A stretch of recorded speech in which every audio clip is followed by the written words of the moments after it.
Hello and welcome everyone. Thank you so much for joining us today for another EarthEcho STEMExplore virtual career connection featuring Karen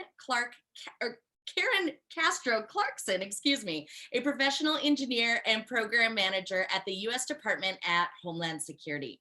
My name is Casey. I'm a programs manager with EarthEcho International, and I will be one of your co-hosts for today's live event. Now, EarthEcho is a nonprofit organization founded on the belief that youth have the power to change the planet. We reach more than 2 million people annually in 146. We reach over 2 million people in 146 countries with original content, immersive experiences, and trusted resources to hopefully empower young people to become leaders and problem solvers in their communities as well as around the world. Now today, I'm pretty excited to tell you that we're joined by one of our exceptional youth leaders, Akila, and she is going to help me moderate today's live event.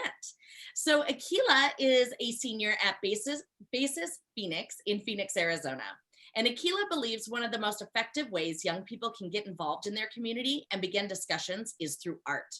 To that end, Akila serves as art director for Arizona Youth Climate Strike, a youth-run climate justice organization, and similarly was on the organizing board for her local youth climate strike. Akila hopes her artivism conveys the necessity of climate justice and furthers action amongst communities. So Akila, welcome. We're excited to have you co-host once again, and go ahead and take it away. Hi, thank you for that lovely introduction. I'm super excited to co-host another one of these.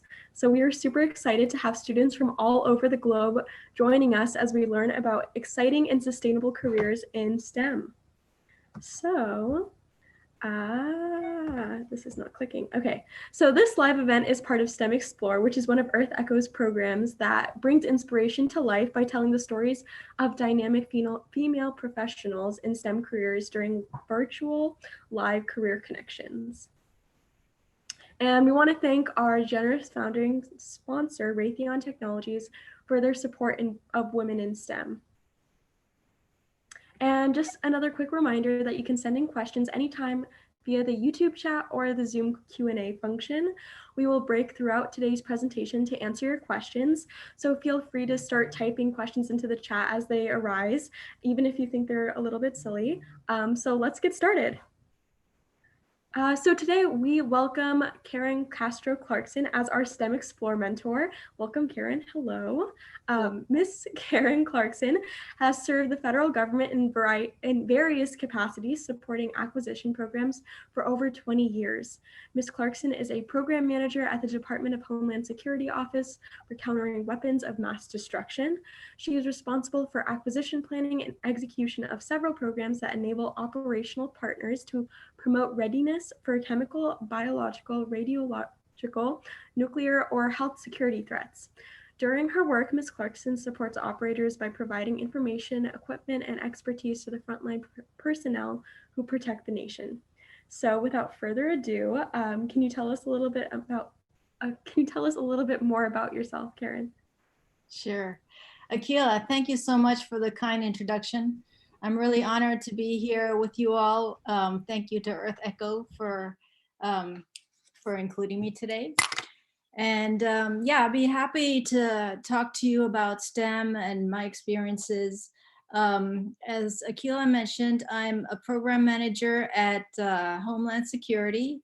And this chart here shows that the Countering Weapons of Mass Destruction Office, which is on the left-hand side, second row there, is one of 14 offices that support keeping our homeland safe.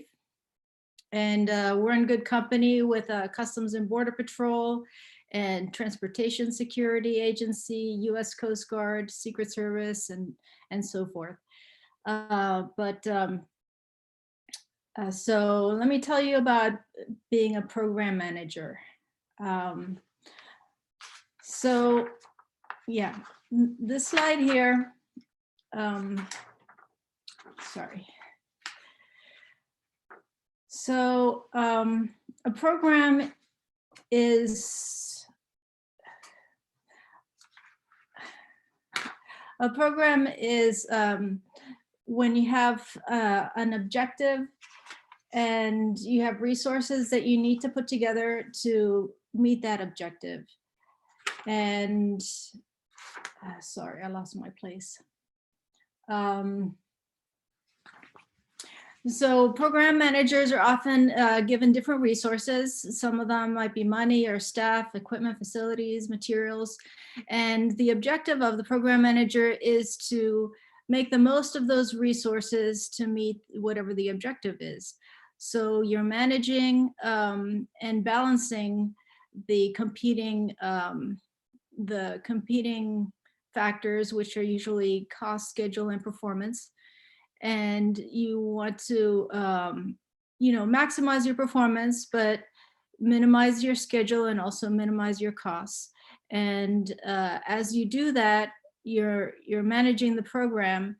Things often come up that disrupt how things are going. So you have to make adjustments. Maybe you have to increase the schedule or request more resources, or you have to negotiate with your customers and say, hey, maybe something within the performance trade space might be reduced so that you can meet the other objectives, such as the cost and the schedule. So that's kind of how program management goes.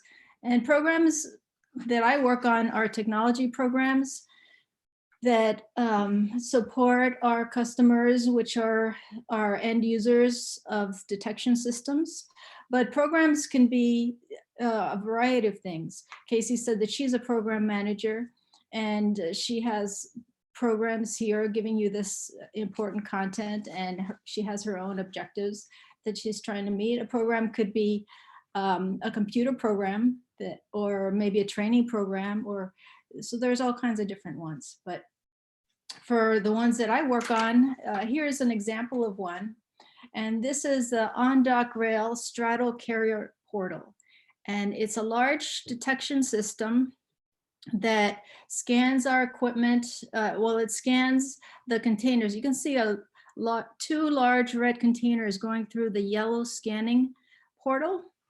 And the objective here is to make sure that when these containers that are coming off of ships that are coming in through our ports, and Custom and Border Protection is making sure that those containers don't have anything nefarious in them, right? They don't have anything that could be of harm.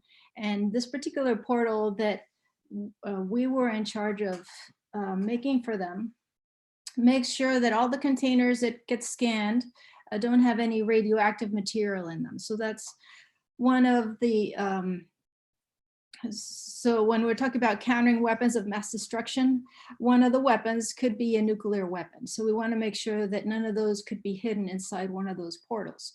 I'm sorry, not the portal. The portal checks the containers. It's the containers. We want to make sure that those don't have anything that they shouldn't have inside them. So the customer, the end user, is Customs and Border Protection, and they're in charge of running this equipment.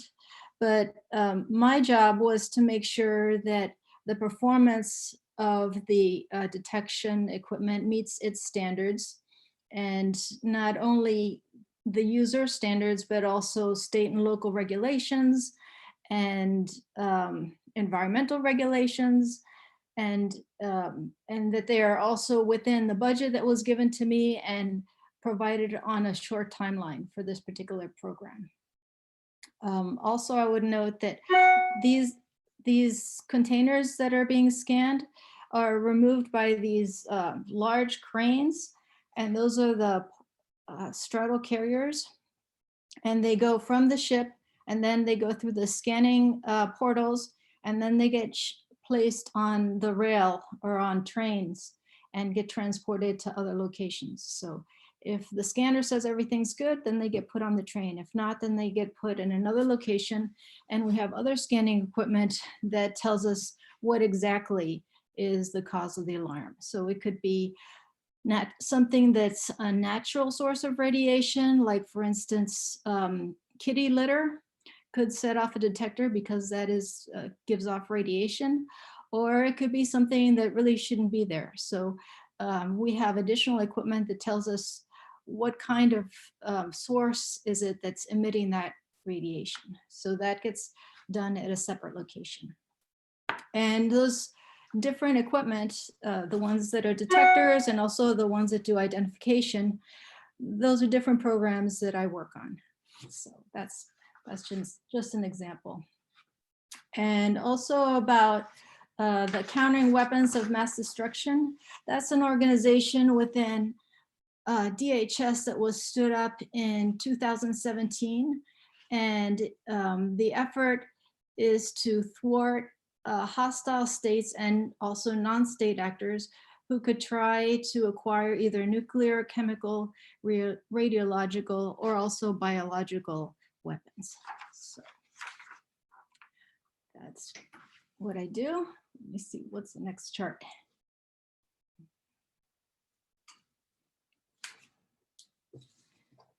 Is there a next chart? Karen, could you tell us a little bit more about how you might bring, say, the engineering design process into your work at all? Sure. So when we have a set of requirements, well-written requirements usually tell us what exactly is the need. So you need to do, let's say, for detection equipment, you need to detect certain conveyances. And what's a conveyance? Like a car or something that holds, that could potentially be used to hold what you're trying to detect. So you would know that you're trying to detect something in the back of a van, or you're trying to detect something that's much larger, like we just saw in those large cargo containers. So you get the parameters that tell you what you need to do, but the requirements, if they're well designed, should not tell you how to do it.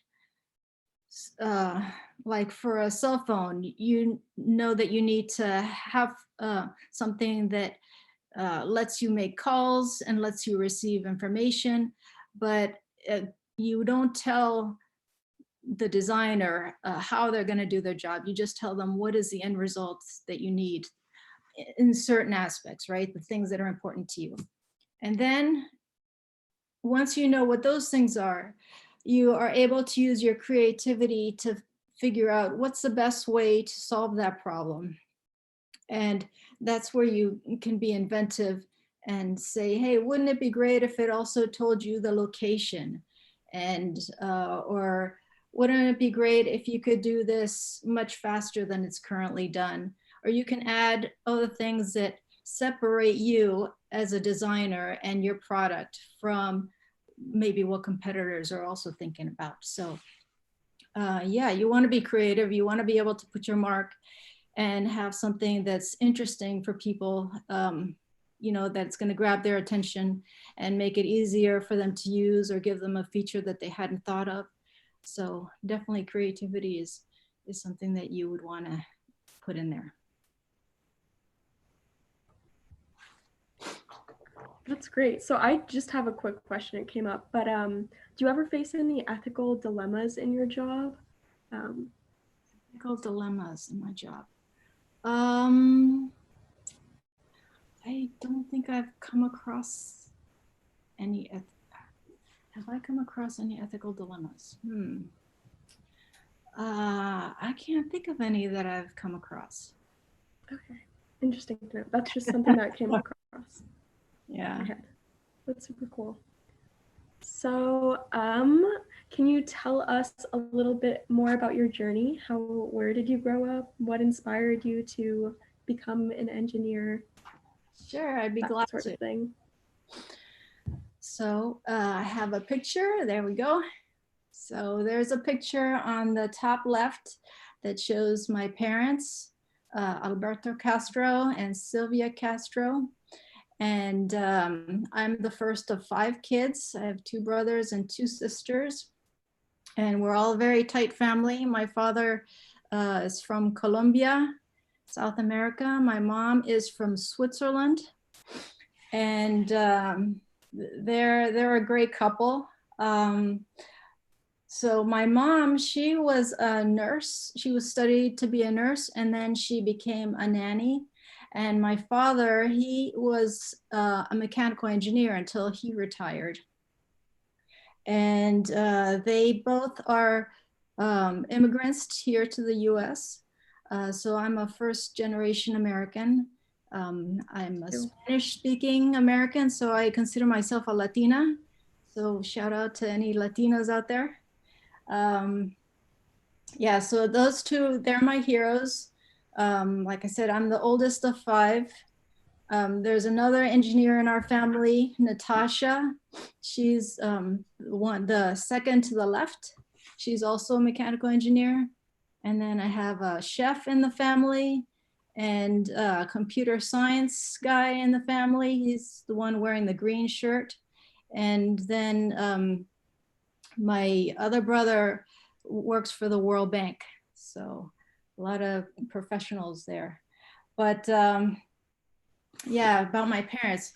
My mom had a passion for traveling, and my father, his passion was his job as an engineer and also his family. He didn't like to travel very much, but so she had a sense of adventure, and he was, the stable one.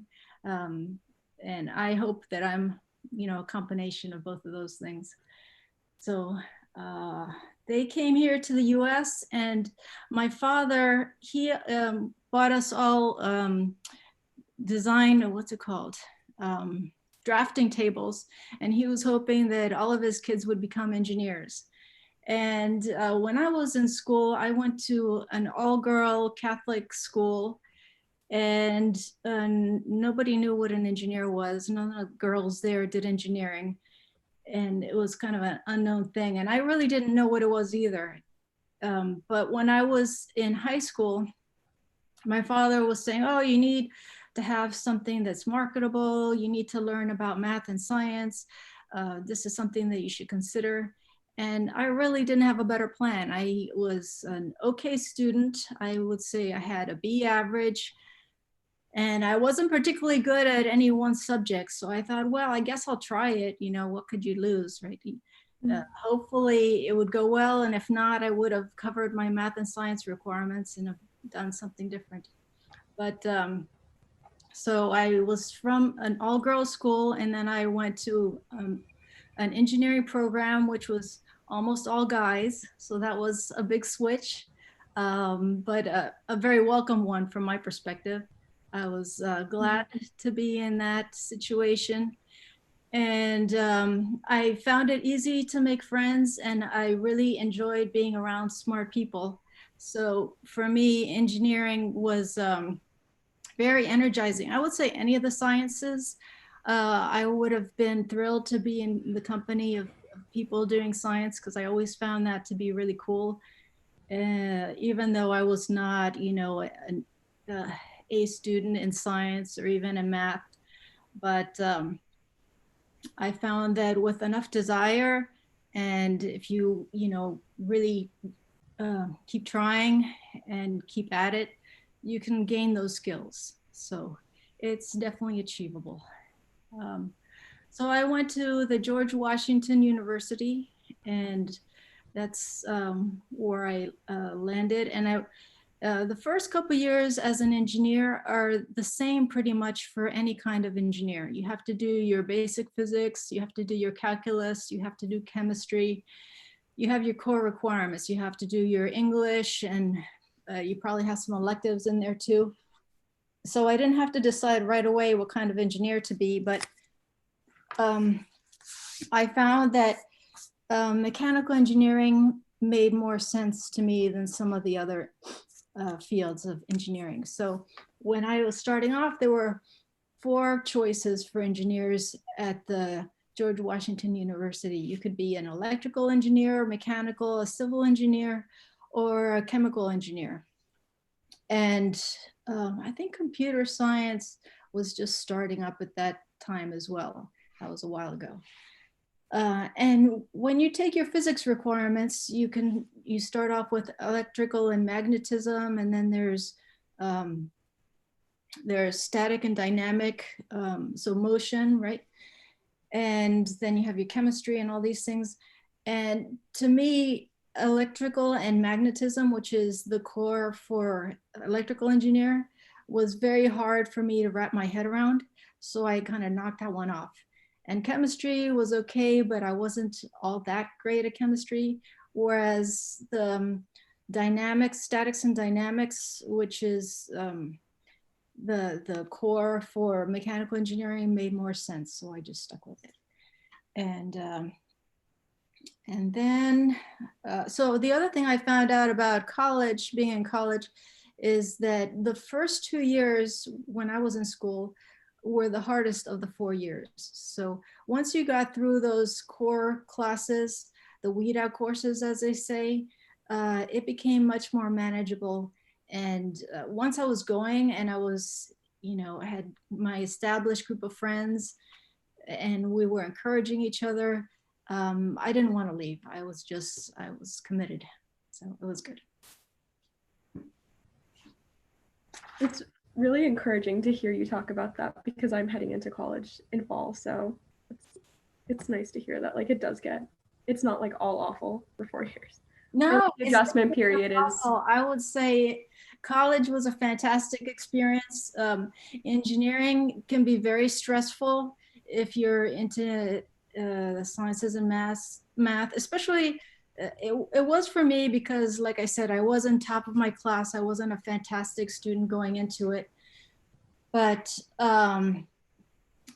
it's an adventure, right?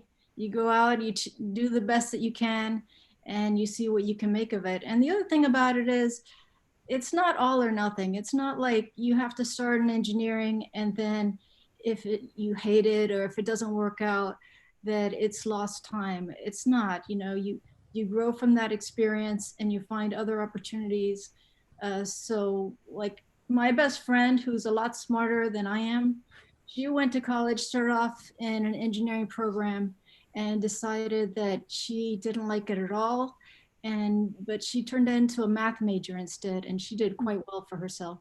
So, you find other, when one door opens, when one door closes, Lots of twists and turns. Yeah. Yeah. Absolutely. That's good. So let's see, what else can I share with you all? Yeah, so so when I did graduate from college, I found that with an engineering degree, I didn't have any shortage of opportunities. I found that it was very easy to get job interviews. And the first job that I had was supporting a Navy program. It was called Navy Extremely High Frequency Program, NESP. And I was working for a very large consulting company called Booz Allen and Hamilton. You may have heard of them, or you might not have. But they were supporting that program, and that was fun. And as a new engineer, I was worried, maybe I didn't have enough technical skills. Maybe I would make a mistake. Was I getting in over my head? So these are thoughts that you have when you're, just starting off and taking a new job. But I found that engineering is a team sport, right? You're not put in there to just sink or swim by yourself. You're under the leadership usually of someone who has more experience, who can give you guidance and give you parts of the project until you can prove yourself competent in a particular area, and then you grow from there and get more responsibilities. So that was another aspect of engineering that I really liked, because I'm not really a loner. I like working in groups. I like the dynamic of throwing my ideas out there and seeing if somebody else has a better one and collaborating. So that's that was really useful as an engineer, and also later as a program manager, working the people skills, right? That's very important in your success as an engineer, and probably for any profession. People skills, you can't overestimate how important those are, to be able to collaborate and be part of a team, and you're not just seeking your own advancement. You have to be looking out for people around you. And, you know, they say, what is it? Rising tides make all ships float together, something like that. Anyway, I know I botched that up, but you get the idea. No, that was good. Okay, so awesome. Thank you so much for sharing your story. Now let's check in with our participants to see if they have any questions. Casey, what questions do we have coming in?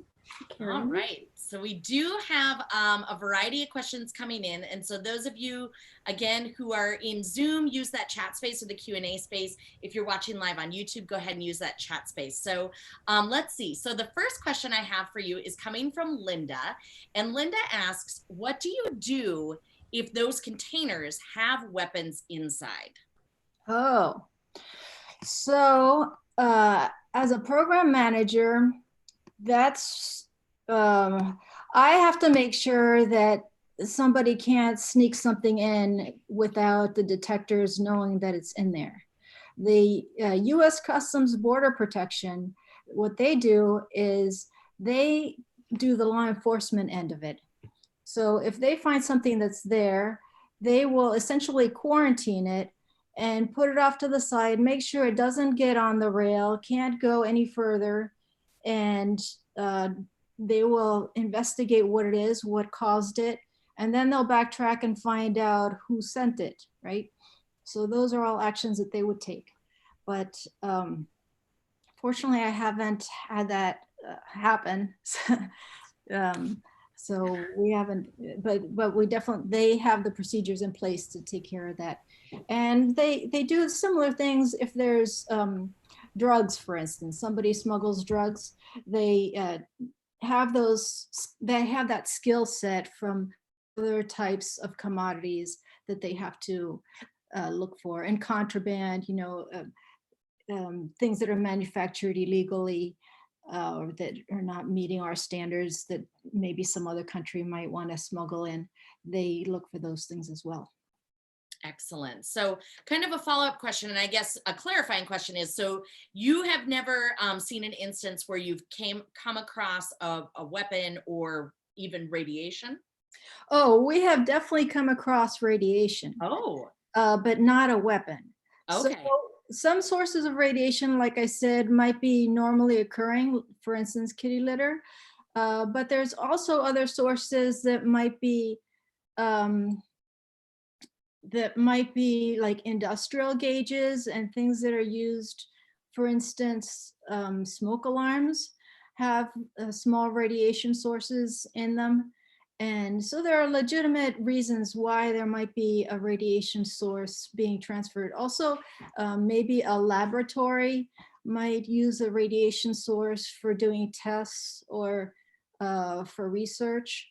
So there are legitimate reasons why you could come across one. But you need to know what it is, right? You need to track it down and find out, is it legitimate or is it not? So, yeah. So can you expand upon the kitty litter? The kitty litter. Why would kitty litter make, so does kitty litter have some amount of radiation in it, or does it for some reason does it mimic something that would set an alarm off, or? Well, there are radiation sources naturally occurring in the earth. And for instance, potassium is a source of radiation. You can find it in the dirt, you can find it in bananas. I don't know specifically what the composition is of kitty litter, what the source is that makes a radiation detector identify it. And also you have to have enough of it. You have to have a lot of it for it to set off a radiation detector. Because it's certainly not the case that you need to be afraid of your kitty litter, that it's emitting radiation that would harm you, right?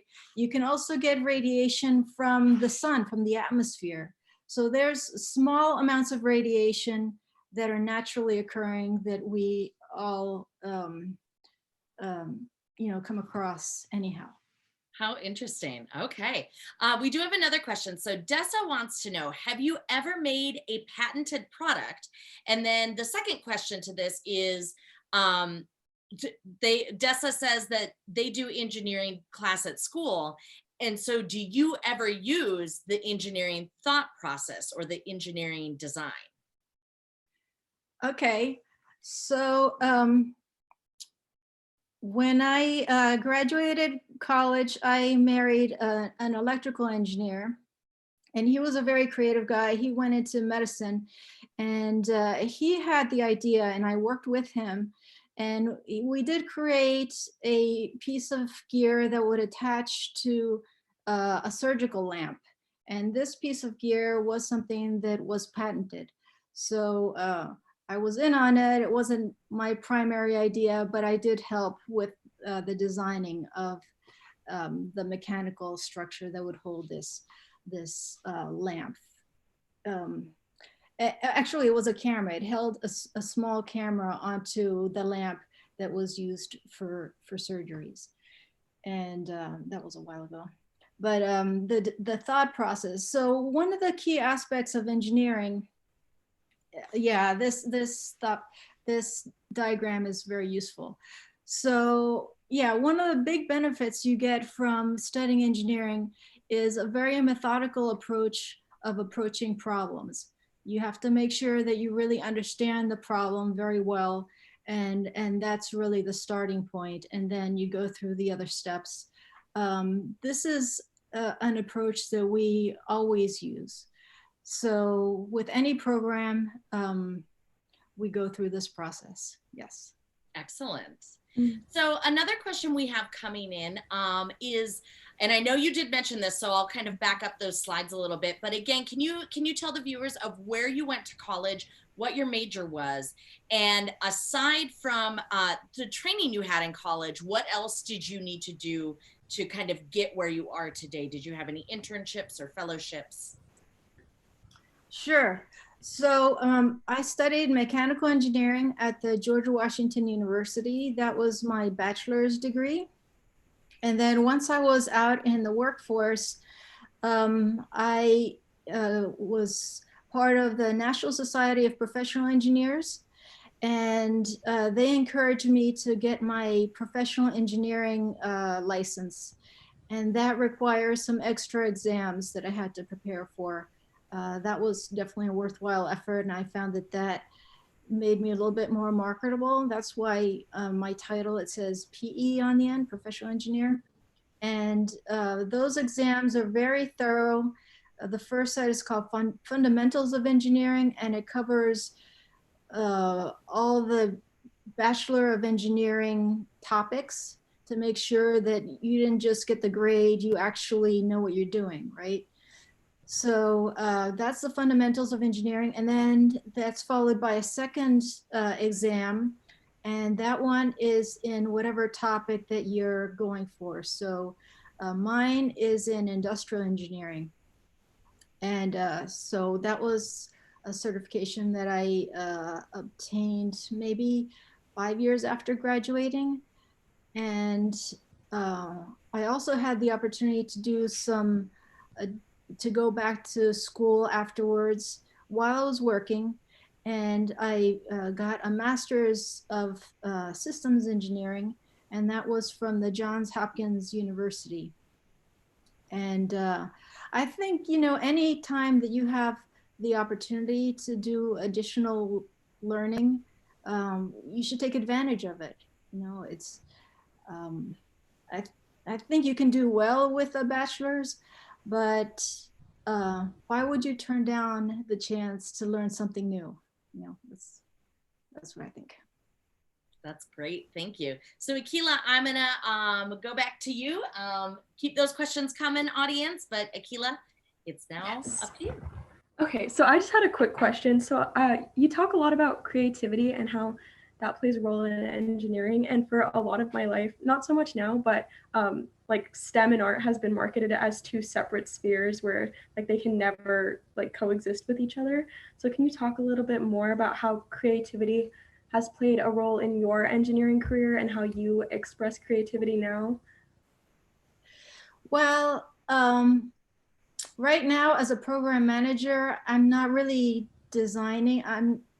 My role is not so much to design, but to manage. But I Mhm. would say, if you look at buildings, right? So you have your architects who have the artistic vision, and you have your engineer who makes sure that the structure is sound, and they both combine it to create something that's powerful and beautiful. So I think that you can definitely put those things together. It might not be the same person who has all the skills, but different people can contribute in different ways. And like if you see your iPhone, right? It's it's something that's very functional, but it's also something that's appealing to the eye. It has a sleek design. So um, the art is a very important thing, right? People are not going to spend a whole lot of money on something that's unattractive. Right. Yeah. Yeah, absolutely.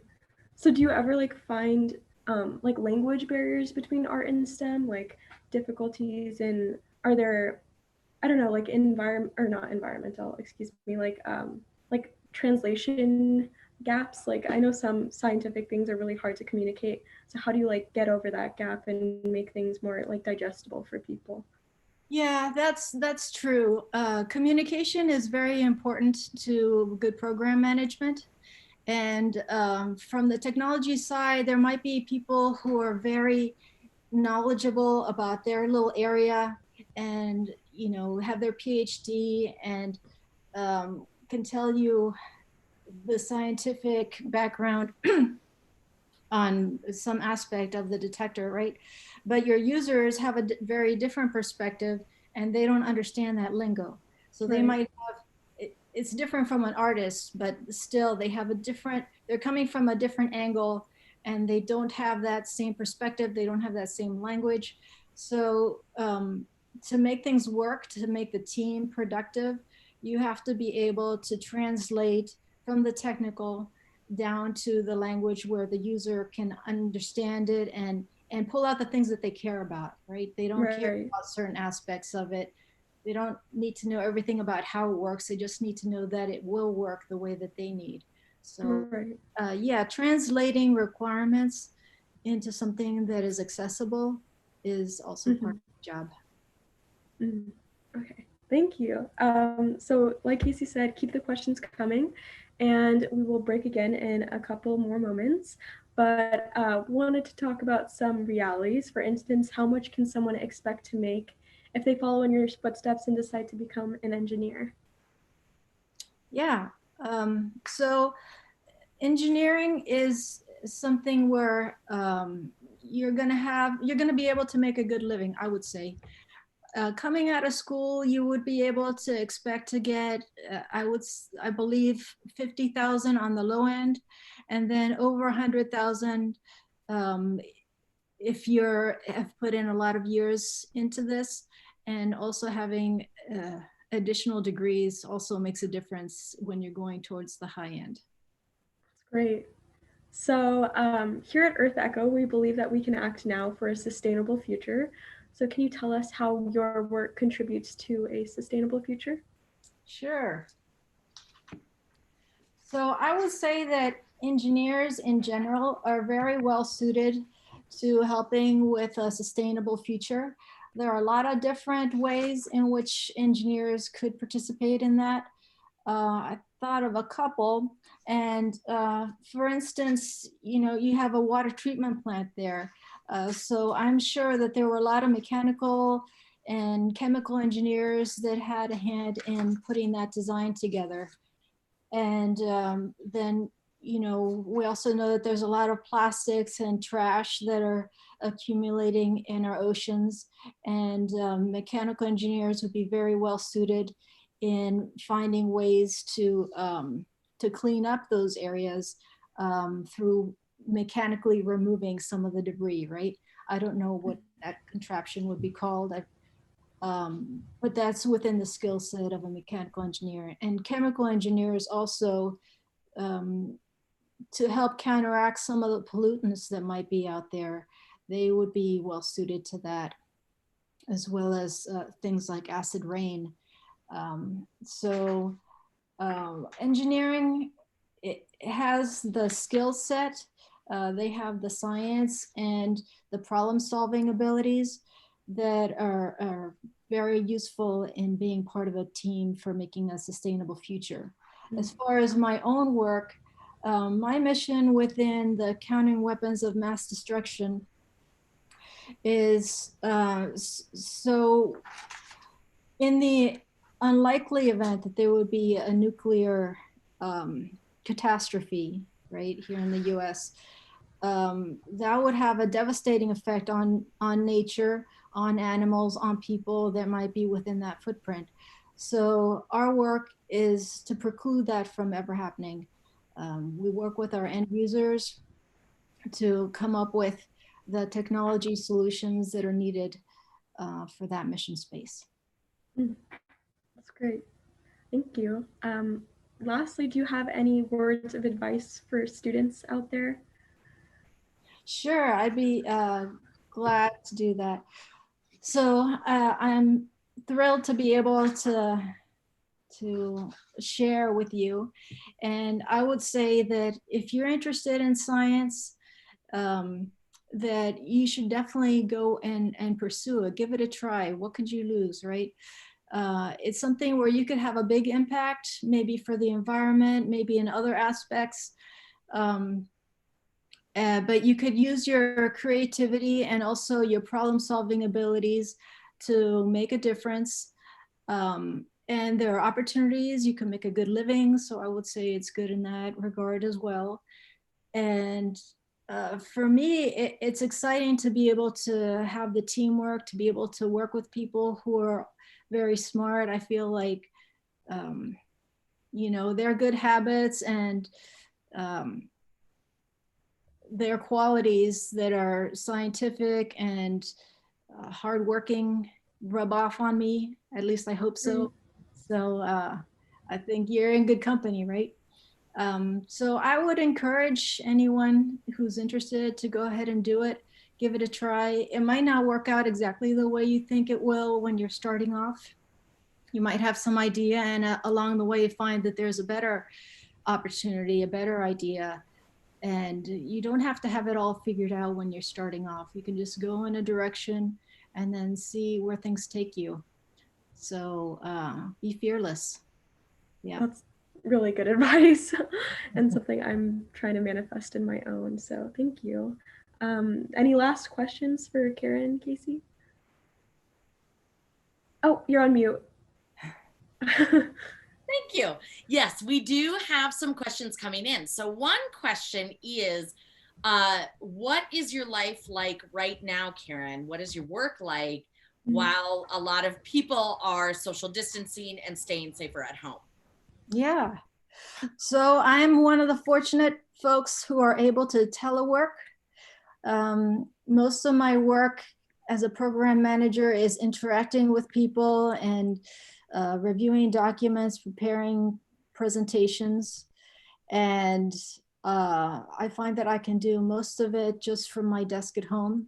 There are times when one needs to go into a lab or someplace else, but for the most part, it hasn't slowed us down at all.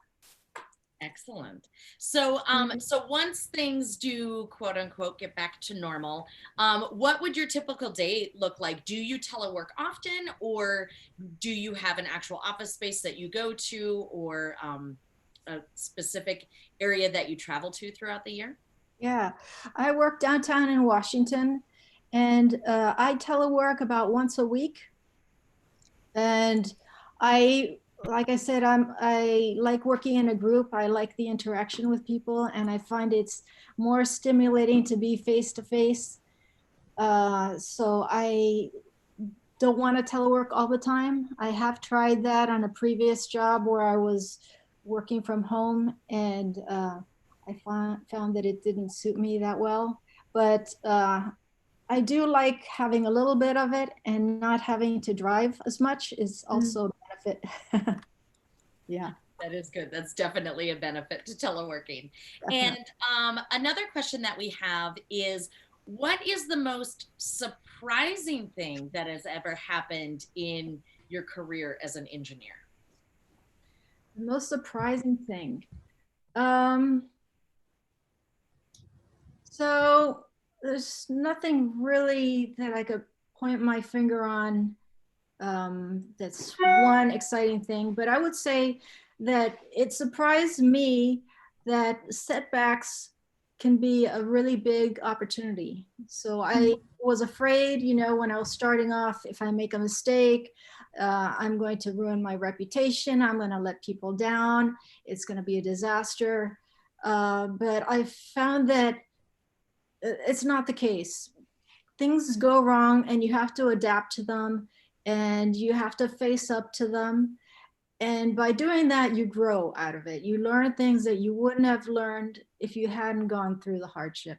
So I found that setbacks can be a very good opportunity to get skills that you wouldn't have otherwise, skills of resiliency, skills of creative thinking, right? As being an engineer, one definition that I would call an engineer is a problem solver. So you have to be ready to think of something different and find a different approach to resolve issues. And that's a very good skill set to have. And I found out that problem solving or setbacks, I would say my first big setback was in college when I failed my Calc 2 class. And I thought, oh, you know, maybe I'm not cut out to be an engineer after all. But I also found out that ignoring a problem doesn't make it any better. Yep. So I learned from that mistake. It was a painful mistake. But from then on, I was able to recognize faster when I needed help and reach out to people who could help me when I needed to, and that was useful. Absolutely. That's great. Yeah. All right. One last question I have coming in from the chat is, if you did not do what you do today for work, what would you do for work? What would I do? I don't know. I love what I do. So I'm not sure. I think part of me thinks it would also be cool if I could be a teacher. Mhm. So I would have to become better at public speaking here, especially on this kind of media if I wanted to do that. But I think it would be really cool to be a science teacher. That's awesome. And I That think would be very the whole cool. world is learning along, right? Using virtual learning as a tool to teach and to communicate. So everybody's in it together now. So hopefully we're all building a little bit better skills each day. So that's all the questions I have from the chat. Akila, I'm going to give the floor back to you. Okay, yeah, awesome questions and great answers. I definitely learned a lot from this. So thank you so much for being today's STEMExplore Mentor. Thank you again. We also want to thank our founding sponsor, Raytheon Technologies, for their support of women in STEM. And lastly, stay tuned to earthecho.org to find out more information about all of our exciting programs, including upcoming virtual events just like this one. And be sure to stay connected with EarthEcho on all our social media channels. We have a lot of exciting things going on right now. And on behalf of EarthEcho International, thank you so much for joining us today. Stay safe and keep exploring. Bye. Bye. Thank you. Thank you.